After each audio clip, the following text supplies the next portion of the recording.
Hi friends, welcome to our channel. So మన సినిమాకి సంబంధించినటువంటి హైప్ భోపాల్ ఈవెంట్ తో నెక్స్ట్ లెవెల్కి వెళ్ళిపోబోతుంది. 23వ తారీఖు అంటే రేపు మనకి లైవ్ కాన్సర్ట్ అనేది భోపాల్లో. ఇప్పటి వరకు భోపాల్ చరిత్రలో అంటే మధ్యప్రదేశ్ లో ఉంది భోపాల్. ఆ భోపాల్లో ఇప్పటి వరకు ఏ స్టార్ హీరో కూడా అసలు ఏ బాలీవుడ్ హీరో కూడా ఇప్పటి వరకు అసలు ఒక సినిమా ఈవెంట్ కూడా జరగలేదు భోపాల్లో. అటువంటి భోపాల్ని అంటే హార్ట్ ఆఫ్ ది ఇండియా, అంటే ఇండియా మ్యాప్ లో చూస్తే భోపాల్ అనేది మధ్యలో ఉందన్నమాట, అంటే ఒక హార్ట్ లాగా ఉంది. సో అటువంటి ప్లేస్ లో భోపాల్ని ఎందుకు ఎంచుకున్నారు? చాలా నార్త్ సిటీస్ ఉన్నాయి కదా, టౌన్స్ ఉన్నాయి కదా, భోపాల్ ఎందుకు ఎంచుకున్నారంటే ఒక ప్రత్యేకత ఉంది. విజయనగరం బ్యాక్ డ్రాప్ లో ఈ సినిమా జరుగుతూ ఉంటుంది. So mostly pre release event అక్కడ జరుగుతుంది. అక్కడే ఎందుకు జరుగుతుంది అని అంటే బ్యాక్ డ్రాప్ తీసుకున్నారు కాబట్టి అది అక్కడ జరుగుతుంది అని చెప్పేసి అనుకోవచ్చు మీరు.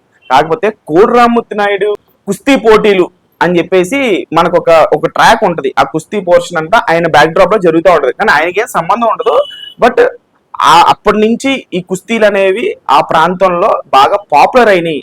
సో దాని దృష్ట్యా విజయనగరంలో ఒక ఏరియాలో కుస్తీ పోటీలు బాగా ఫేమస్ కాబట్టి ప్రీ రిలీజ్ ఈవెంట్ కూడా అక్కడ పెట్టడం జరుగుతుంది. 99% అక్కడే జరుగుతుంది. జరగకపోతే విజయనగరంలో కూడా జరగదు, హైదరాబాద్ కూడా జరగదు. ఇది నాకు వచ్చినటువంటి ఇన్ఫర్మేషన్. సో ఇప్పుడు ఈ భోపాల్ ఎందుకు పెడతా అంటే సేమ్ రీజన్. కుస్తీ ఫైటర్లు ఎవరైతే ఉంటారో అక్కడ ఫేమస్ అనమాట భోపాల్లో. సో ఆ దృష్ట్యా వాళ్ళు భోపాల్ని ఎంచుకున్నారు. అక్కడ ఎప్పుడు లేనటువంటి విధంగా, అంటే చాలా ఎకరాలు, అది చాలా పెద్ద గ్రౌండ్. ఆ గ్రౌండ్ ఎంచుకొని నేను ఇక్కడ మీకు ఆ మేకింగ్ వీడియోస్ కూడా పెడతాను, సోషల్ మీడియాలో వచ్చింది. అంతలాగా దాన్ని ఏర్పాట్లు చేస్తూ అక్కడికి వచ్చేటువంటి ప్రజలు ఇబ్బంది పడకుండా ఫస్ట్ టైం అంటే భోపాల్లో ఫస్ట్ ఎవర్ ఈవెంట్ అనమాట. అది నెక్స్ట్ లెవెల్లో జరగబోతుంది.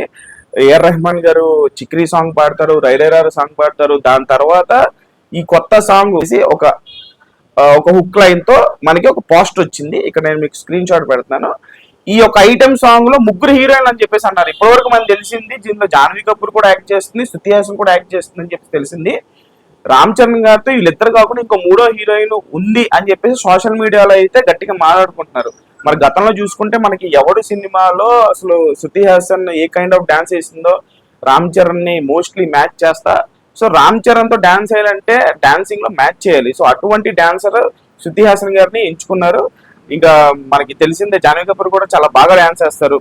సో ఈ సాంగ్ లో 3 ఎరక్కొట్టేశారు, జాన్వీ కపూర్, శృతి హాసన్, రామ్ చరణ్ డాన్స్ అయితే మీకు రైరా కూడా పని చేయదు. ఆ range energetic moves Jani master అసలు నెక్స్ట్ లెవెల్ కంపోజిషన్ చేశాడని చెప్పేసి తెలుస్తోంది. ఈ సాంగ్ వచ్చిన తర్వాత ఇంకా హైప్ నెక్స్ట్ లెవెల్కి వెళ్ళిపోతుంది obviously.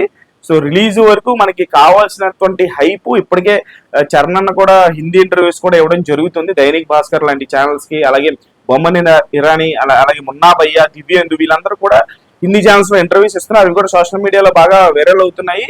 So get ready for the item song.